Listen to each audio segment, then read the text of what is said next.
இது மகிமை நேரம். ஆண்டவராகிய இயேசு கிறிஸ்துவின் நாமத்தினாலே இந்த வாரத்தின் இறுதி நாளுக்காக நான் ஆண்டவரை ஸ்தோத்தரிக்கின்ற இந்த வார்த்தையை கேட்டுக்கொண்டிருக்கின்ற இந்த தொலைக்காட்சி மூலமாக கேட்டுக்கொண்டிருக்கிற ஒவ்வொரு பிள்ளைகளையும் ஆண்டவராகிய இயேசு கிறிஸ்துவின் நாமத்தினாலே உங்களை வாழ்த்தி வரவேற்கின்றேன். இந்த 7வது நாளிலும் கூட இயேசு கிறிஸ்துவின் இரத்தத்தினாலே நாம் பெற்றுக்கொள்கிற ஆசீர்வாதம் என்ன? இரத்தத்தின் மூலமாக நாம் பரிசுத்தமாக்கப்படுகிறோம். எபிரேயர் 13ஆம் அதிகாரம் 12ஆம் வசனத்திலே நாம் வாசிக்கின்றோம். இயேசுவும் தம்முடைய சொந்த இரத்தத்தினாலே ஜனத்தை பரிசுத்தம் செய்யும்படியாக நகர வாசலுக்கு புறம்பே பாடுபட்டார். அவருடைய ஜனமாகி நம்மை பரிசுத்தமாக்கும்படியாக பாருங்க, அவருடைய இரத்தத்தினாலே அவருடைய ஜனம் எப்படி ஆக்கப்படுகிறது? பரிசுத்தமாக்கப்படுகிறது. அப்போ அவருடைய இரத்தத்தினாலே நம்மை அவர் பரிசுத்தமாக்குகிறார். இயேசு கிறிஸ்துவின் ரத்தம் மாத்திரம்தான் சகல பாவங்களை நீக்கி நம்மை சுத்திகரிக்கும் என்று சொல்லி நாம் வேதத்தில் வாசிக்கின்றோம். இந்த பரிசுத்தம் இருந்தால் மாத்திரமே நாம் அவரை தரிசிக்க முடியும். நம்ம ஒவ்வொரு வாரமும் நாம் தவறாமல் ஆலயத்திற்கு செல்லலாம், வேதாகமத்தை வாசிக்கலாம், ஜெபிக்கலாம். ஆனால் ஆண்டவரை நாம் என்றைக்காவது தரிசித்திருக்கிறோமா? நம்ம எப்படி நம்ம உண்மையாய் அவரை தரிசித்திருக்கிறோமா? நாம் பார்த்தோன்னு சொன்னால் எப்போ தரிசிக்க முடியும் தெரியுமா? நம்முடைய வாழ்க்கையிலே பரிசுத்தமாய் நாம் இருந்தால் மாத்திரமே அவரை தரிசிக்க முடியும். எப்பொழுது நாம் பரிசுத்தவான்களாய் மாற முடியும்? அவருடைய இரத்தத்தினாலே கழுவப்பட்டால் மாத்திரம்தான் நான் பரிசுத்தமாய் வாழ முடியும். நாம் பரிசுத்தமாக்கப்படுவதற்கு நம்ம ஒருவேளை நம்முடைய வெளிப்புறமான சரீரத்தை நாம் சுத்தமாக வைத்துக் கொள்வதற்கு நம்ம அநேக சோப் யூஸ் பண்ணுறோம்ல, இன்னும் அநேக வாசனை திரவியங்களை யூஸ் பண்ணுறோம், அநேக பவுடர் யூஸ் பண்ணுறோம், என்னென்னலாமோ நம்முடைய சரீரம் மனமுள்ளதாக மாற வேண்டும் என்பதற்காக அநேக உபாய தந்திரங்களெல்லாம் நம்ம தேடுறோம்ல. நம்ம வெளியில் போகும்போது நம்மிடத்து ஒரு ப்ளீசிங் ஸ்மெல் நம்மகிட்ட வெளியே வரணும் அப்படிங்கிறதுக்காக நம்ம சரீரத்தை என்னென்னலாமோ செய்கிறோம். ஆனால் நம்முடைய உள்ளான வாழ்வு எப்படி இருக்கிறது? அதை பார்த்தோன்னு சொன்னால் நம்முடைய உள்ளான வாழ்வு ஒரு கல்லறைக்கு ஒப்பிட்டு பேசலாம்ல. அந்த கல்லறை வெளியே பார்த்தா ரொம்ப அழகாக இருக்கும். சில பேர் அந்த கல்லறையெல்லாம் அழகாக டைல்ஸ் எல்லாம் போட்டு ரொம்ப அழகாக எடுத்தெல்லாம் கட்டியிருப்போம் இல்லை. ஆனால் அந்த கல்லறை உள்ளே நம்ம தோண்டி ஓப்பன் பண்ணி பார்த்தோன்னா அந்த சரீரமெல்லாம் அழுகி நாற்றமெடுத்த ஒரு நிலைமையில் இருக்கும் இல்லையா? ஆனால் இன்றைக்கு நம்முடைய வாழ்க்கையும் கூட ஆண்டவர் நம்மை பார்க்கும் பொழுது அப்படித்தான் நம்மை பார்க்கின்றார். நம்முடைய வாழ்வு பரிசுத்தமான வாழ்வாக இருந்தால் ஆண்டோடைய பார்வைக்கு நாம் விலையேற பெற்றவர்களாக இருப்போம். அல்லன்னு சொன்னால் நம்ம வெள்ளையடிக்கப்பட்ட ஒரு கல்லறை போல நம்முடைய வாழ்க்கை நாற்றமுள்ள ஒரு வாழ்க்கையாக இருக்கும் என்று சொன்னால் நாம் இன்னும் பரிசுத்தமாக்கப்படவில்லை. எப்படி அவருடைய ஆலயத்தில் போய் நம்ம எப்படி அவரை தரிசிக்க முடியும்? நம்ம ஜெபத்தில் எப்படி அவரை தரிசிக்க முடியும்? ஏதோ கடமைக்காக ஜெபிக்கிறோம், கடமைக்காக வேதம் வாசிக்கிறோம், கடமைக்காக நாம் ஆலயத்துக்கு போகிறோம். அப்படி என்று சொன்னால் மெய்யாகவே நாம் ஆண்டவரை ஒரு நாளும் நாம் தரிசிக்கவே முடியாது. நம்முடைய வாழ்க்கையிலே பரிசுத்தம் இல்லாமல் தேவனை தரிசிக்க ஒருவனாலும் கூடாது.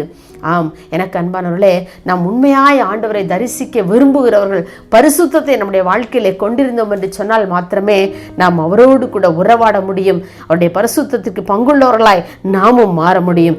பாருங்க, அன்றைக்கு இயேசுவோடு கூட அறையப்பட்ட அந்த கள்ளர்களில் ஒருவன் அவனை இகழ்ந்து பேசினான்.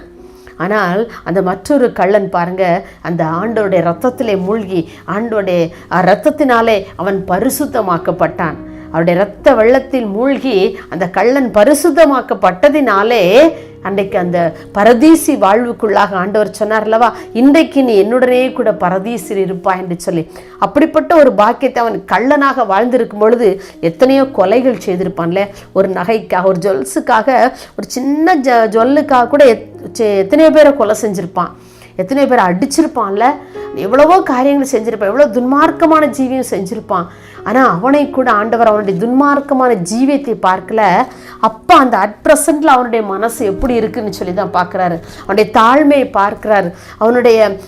அவன் ஆண்டவரிடத்தில் மன்னிப்பு கேட்கிற விதத்தை பார்க்குறாரு. ஆண்டவரே, என்னை மன்னிங்க, உங்களுடைய ரத்தத்தினால என்னை கழுவுங்கப்பா, இன்னைக்கு நீர் உடைய ராஜ்யத்திலே வரும்போது என்ன நினைச்சுக்கோங்கன்னு சொல்லி அவனுடைய தாழ்மையான வேண்டுதலை அவர் கவனித்து பார்த்து சொல்றார் ஆண்டவர், இன்றைக்கு நீ என்னுடனே கூட பரதீசில் இருப்பா என்று சொல்லி. அப்படியானா இன்றைக்கு நம்முடைய வாழ்க்கையை நம்ம யோசித்து பார்ப்போம். ஆண்டவரே, எனக்கு பரிசுத்தமான ஒரு வாழ்க்கையை தாங்க. இந்த காலம் கொடிய காலம், ஆண்டோடைய வருகை மிக சமீபமாக இருக்கிறது.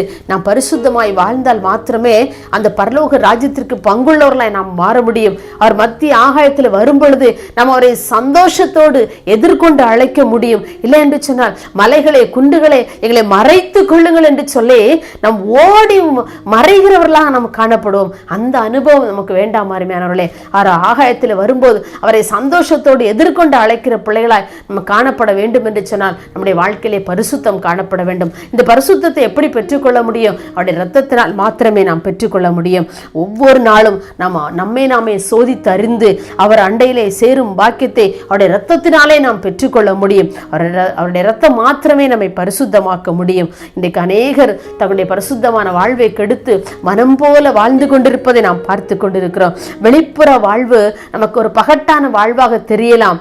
ஆனால் நம்முடைய உள்ளான வாழ்க்கையை தான், நம்முடைய இருதயத்தை தான் ஆண்டவர் பார்க்கின்றார்.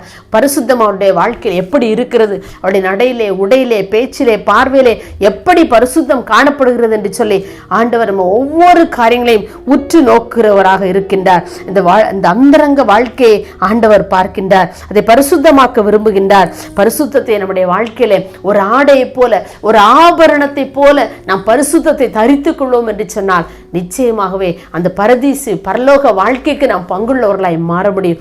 நம்முடைய ஆடையை நம்ம ரொம்ப கேர்ஃபுல்லாக பார்த்துக்குவோம்ல, அது நழுகி சென்று விடாது. எப்படி அங்கங்கே பின் பண்ணியிருப்போம்ல, ஏன் அது எங்கேயாவது இது பண்ண நழுவிடக்கூடாதுன்னு சொல்லி. ஒரு ஆபரணம் வாங்கி போட்டிருக்கிறோம், அது எங்கேயாவது கலந்து விழுந்துடக்கூடாதுன்னு சொல்லி ரொம்ப கேர்ஃபுல்லாக இருப்போம். ஏன்னா இது எவ்வளோ விலை கொடுத்து நான் வாங்கிட்டேன்னு சொல்லி. பாருங்க, அதை விடது மேலானது அந்த பரிசுத்தம். அந்த பரிசுத்தத்தை நம்முடைய வாழ்க்கையிலே அவருடைய இரத்தத்தின் மூலமாக பெற்றுக்கொள்வோம். இதை கேட்டுக்கொண்டிருக்கின்ற ஒவ்வொருவருடைய வாழ்க்கையிலும் இந்த பரிசுத்தத்தை தர வேண்டும் என்று சொல்லி ஆவியானவர் விரும்புகின்றார். நாம் ஒரு நிமிடம் அவருடைய சமூகத்திலே நாம் அவருடைய இந்த பரிசுத்தத்தை கேட்போமா? எங்களை நேசிக்கிற அன்புலே சாமி, இந்த அருமையான இந்த நல்ல ஆண்டவரே, இந்த வாரத்தின் இறுதி நாளுக்காக உமக்கு நன்றி செலுத்துகிறோம் அப்பா. கடந்த நாட்கள் முழுவதுமாக நாங்கள் தியானித்த ஒவ்வொரு வேத பகுதியின் மூலமாக நீங்கள் எங்களோடு கூட பேசுனீங்க அப்பா. இந்த இறுதி நாளிலும் கூட விசேஷித்தமான இந்த பரிசுத்தத்தை நீங்கள் என்னுடைய வாழ்க்கையில் எதிர்பார்க்குறீங்கப்பா. இந்த பரிசுத்தம் உங்களுடைய இரத்தத்தினாலே மாத்திரம் ஆண்டவரே நாங்கள் பரிசுத்தமாக முடியும் என்று நாங்கள் விசுவாசிக்கிறோம் ஐயா. இதை கேட்டுக்கொண்டிருக்கிற ஒவ்வொருடைய வாழ்க்கையிலும் பரிசுத்தத்தை ஒரு ஆடையை போல, ஒரு ஆபரணத்தை போல பிள்ளைகள் அணிந்து கொண்டு இந்த உலகத்துக்குள்ளாக போக கர்த்தர் உதவி செய்யுங்க. ஒவ்வொருவரை பரிசுத்தமாக்குங்க அப்போ. ஒவ்வொருவரை பரிசுத்தமாக்கி உம்முடைய நித்திய ராஜ்யத்திற்கென்று பிள்ளைகள் ஒவ்வொருவரை ஆயத்தப்படுத்தும்படியா ஜெபிக்கிறோம் ஐயா. அம்முடைய கரங்களிலே எங்களை தாழ்த்தி ஒப்பு கொடுக்கிறோம். எல்லா துதி, கனம், மகிமை எல்லாவற்றையும் ஒருவருக்கே செலுத்துகிறோம். இயேசுவின் நாமத்தில் பிதாவே, ஆமேன்.